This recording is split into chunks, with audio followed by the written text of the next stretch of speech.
Bonsoir Adrien. Bonsoir Virginie. On ouvre ce journal avec cette agression d'une élève vis-à-vis de l'une de ses professeurs. Ça s'est passé dans le Nord, à Tourcoing. Les faits se sont déroulés au lycée Sévigné. Ce lundi, une enseignante a demandé à l'élève en question de retirer le voile qu'elle venait de revêtir dans la cour d'établissement. Demande refusée par la lycéenne qui a ensuite insulté la professeure selon les premières investigations. L'enseignante s'est alors opposée à sa sortie de l'établissement afin de recueillir son identité. Et la jeune fille de 18 ans a porté une gifle à l'enseignante, des faits sur lesquels la ministre de l'Éducation nationale, Anne Genetet, était interrogée lors des questions au gouvernement à l'Assemblée nationale. Je condamne et je veux insister ici avec la plus grande fermeté cet acte de violence et cette atteinte aux principes de la République. Il s'agit d'un acte qui défie notre école laïque, d'un acte qui défie la République. Je n'accepterai jamais que l'on porte atteinte à l'intégrité physique d'un professeur, que l'on porte atteinte à nos lois et à nos valeurs. Menacer un professeur, c'est menacer la République. Frapper un professeur, c'est frapper la République. L'enseignante a porté plainte et s'est vue prescrire 3 jours d'ITT et 1 semaine d'arrêt maladie. La lycéenne, elle, était jugée en comparution immédiate cet après-midi. Elle a reconnu les faits et était placée sous contrôle judiciaire jusqu'à l'audience prévue le 11 décembre prochain. La jeune femme a également interdiction d'entrer en contact avec la professeure et de se rendre dans son lycée. Au lycée Sévigné, justement, à Tourcoing, un rassemblement en soutien à la lycéenne était organisé cet après-midi. Les cours étaient toujours, quant à eux, suspendus. On reste à l'Assemblée nationale avec un mot sur la motion de censure déposée hier par la gauche contre le gouvernement de Michel Barnier. Une motion sans surprise largement rejetée. Seuls 197 députés l'ont approuvée ce mardi, loin des 289 voix nécessaires pour renverser le nouveau gouvernement. Cette motion de censure avait été signée par 192 des 193 députés du nouveau Front populaire, rejoint par une poignée de députés. Hier, le premier secrétaire du Parti socialiste, Olivier Faure, avait vivement critiqué le détournement démocratique du gouvernement, un hold-up électoral selon ses mots. Des éléments de langage repris par la présidente de la France insoumise à l'Assemblée nationale, Mathilde Panot, qui pointe du doigt de l'autre côté de l'hémicycle et le Rassemblement national qui a sauvé Macron par le refus de la procédure de destitution, sauve Barnier en refusant de voter la censure. Ce gouvernement, en piétinant le résultat des urnes, reste un gouvernement sans aucune légitimité démocratique ni légitimité populaire. Tôt ou tard, ce gouvernement macrono-lepéniste tombera et alors Macron devra nommer Castet ou démissionner. Fin de citation. On passe à cette étude annuelle sur le cyberharcèlement et le harcèlement, la 4e menée par la Caisse d'épargne et l'association e-Enfance, qui révèle que le phénomène touche des enfants dès 6 ans. Le harcèlement scolaire et en ligne également ne démarre plus au collège, mais bien plus tôt qu'on ne le pense. Selon l'étude, 27% des écoliers du CP ont déjà été harcelés au moins une fois, un chiffre que l'étude met en parallèle avec la dépendance de plus en plus accrue et rapide des 6-10 ans au smartphone.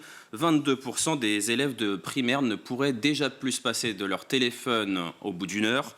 Et également, 67% d'entre eux seraient également déjà inscrits sur les réseaux sociaux, pourtant interdits aux moins de 13 ans. L'étude espère démontrer l'ampleur des violences numériques auxquelles ces jeunes publics sont de plus en plus exposés. On rappelle que face au harcèlement, un numéro d'aide et d'écoute existe. Il s'agit du 3018. Dans la lignée de cette étude, on parle aussi de cette campagne choc de l'association Caméléon. Le but, interpeller les parents qui publient les photos de leurs enfants sur les réseaux sociaux. C'est un geste qui peut sembler banal, un anniversaire, une simple photo de famille et votre enfant se retrouve projeté sur vos réseaux sociaux. Vous n'y voyez peut-être pas le mal, mais il est partout. Le mal, ce sont les prédateurs sexuels qui exploitent les photos de vos enfants. C'est ce qu'a voulu dénoncer l'association Caméléon dans cette campagne.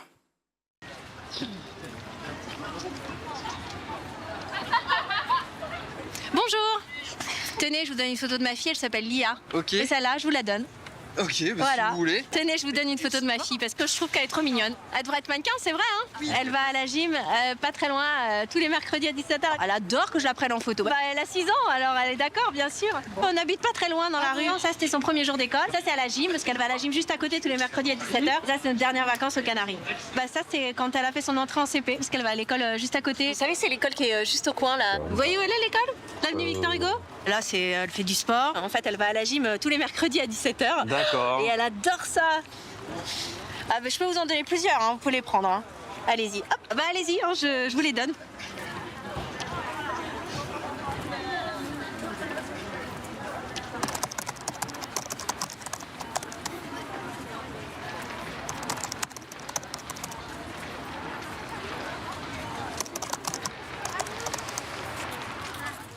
Les prédateurs sexuels vous disent merci. Avec cette campagne Choc, l'association Caméléon espère bien créer un électrochoc chez les parents.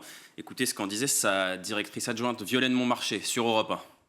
Avec le déploiement des capacités technologiques, ça peut aller jusqu'à retrouver le visage même de votre bébé sur le film d'un viol d'enfant. Et l'autre élément, c'est que plus on va donner d'informations sur l'enfant, sur ce qu'il aime, plus on va ouvrir aussi la porte à ce phénomène qui est le grooming, c'est-à-dire la capacité à entrer en contact avec lui. Et pour être parfaitement complet sur ce sujet, quelques chiffres qui viennent appuyer cette campagne. Entre l'été 2023 et l'été 2024, l'Office mineur a reçu près de 150 000 signalements de contenus pédocriminels échangés sur les plateformes, une augmentation de 12 000% sur les 10 dernières années, selon Véronique Béchu, commandante de police à l'OFMIN. Autre sujet à présent, le comédien et réalisateur Artus était reçu hier au Sénat après l'énorme succès de son film Un petit truc en plus. Artus veut aller plus loin sur le handicap. Il veut aussi profiter de l'élan généré par le 9e long métrage le plus vu de l'histoire du cinéma français, Un petit truc en plus.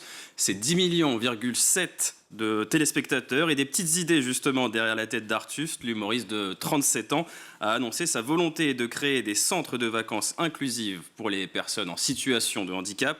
J'aimerais qu'il y ait un mélange de jeunes valides avec des jeunes en situation de handicap, parce que je pense que plus on sera mélangé, plus ça deviendra banal. Je veux qu'il y ait un vrai côté Club Med, hôtel de luxe, et qu'on arrête de faire rimer le médicalisé avec le glauque.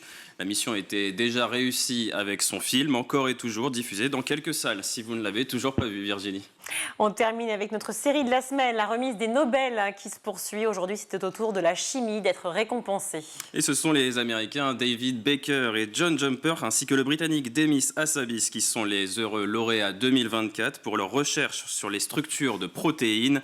Plus précisément, le jury a expliqué que le biochimiste David Baker avait réussi l'exploit presque impossible de construire des protéines entièrement nouvelles. De leur côté, Demis Hassabis et John Jumper ont mis au point un modèle d'intelligence artificielle pour résoudre un problème vieux de 50 ans, prédire les structures complexes des protéines.